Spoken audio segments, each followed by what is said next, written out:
আমরা পৌঁছে গিয়েছি আমার এই ফুফাতো বোন রিয়ামণি তার শ্বশুর বাড়িতে। তো আমার আপনার একটা অভ্যাস কিংবা বদভ্যাস যেটাই বলেন না কেন, যেখানেই যাই সেখানে দুইটা ছবি তোলা কিংবা একটু ভিডিও করা, আমার এই অভ্যাসটা কিন্তু আগে থেকেই রয়ে গেছে। তো সেজন্য আসলে ওনাদের ছাদে আমি চলে আসি, ছাদে এসে একটু ড্রোনটাকে প্লাই করে দিই, তারপরে হচ্ছে এভাবে ভিডিও করতে থাকি।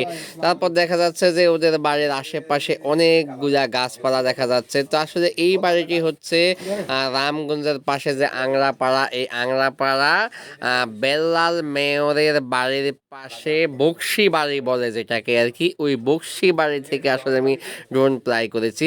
তো এইটার আশেপাশে আপনার অনেক গাছপালা দেখা যাচ্ছে, পুকুর দেখা যাচ্ছে, তো কিন্তু গাছপালার সংখ্যা কিন্তু অনেক বেশি।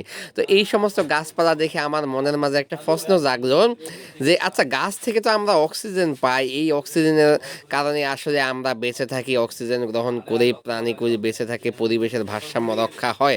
কিন্তু আরেকটি কথাও প্রচলিত আছে, প্রচলিত বলতে কি বিজ্ঞান সেটাই বলে যে গাছ থেকে আম, দিনের বেলা গাছরা অক্সিজেন ত্যাগ করে, সেই অক্সিজেন আমরা গ্রহণ করি, কিন্তু রাতের বেলা গাছরা হচ্ছে কার্বন ডাই অক্সাইড ত্যাগ করে এবং অক্সিজেন গ্রহণ করে। মানে দিনের বেলা অক্সিজেন সে আমাদেরকে দিলেও রাতের বেলা সেই অক্সিজেন আবার গাছরা নিয়ে যায়।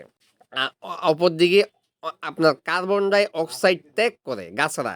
তো কার্বন ডাই অক্সাইড অবশ্য আমাদের জন্য, মানুষদের জন্য ক্ষতিকর। তাহলে এতগুলা গাছ যদি একসাথে যদি রাতের বেলা আবার অক্সিজেন ত্যাগ করে, তাহলে পরিবেশের ভারসাম্য আবার ত্রুটিপূর্ণ হয়ে যাচ্ছে না কেন, কিংবা আমাদের শরীরে কোনো বিরূপ প্রভাব পড়ে না কেন, আমরাও কিভাবে বেঁচে থাকি, বা আমরা কেন মরে যাচ্ছি না বা ক্ষতির সম্মুখীন হচ্ছি না?